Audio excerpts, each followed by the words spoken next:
All right, WMC, this is the video to find the winner of my Jonathan Taylor frame 16 by 20. This is number 2.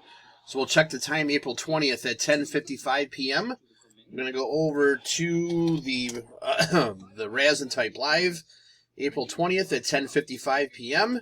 10:50, well, now we're at 10:56 p.m. There is the list of our 10 entries. We're just going to randomize your names, and then whoever's on top after the final roll is our winner. So we need a dice roll of 5 or higher. There's 10. All right, 10 times. Here we go. 1, 2, 3, 4, 5. Come on. Come on. Come on. 5, 6. Holy Moses, what's going on here? 6, 7, 8, 9, last and final. Here we go. Good luck. It is Kyle. Spot 1 is your winner. So, Kyle, please message me to make your selection.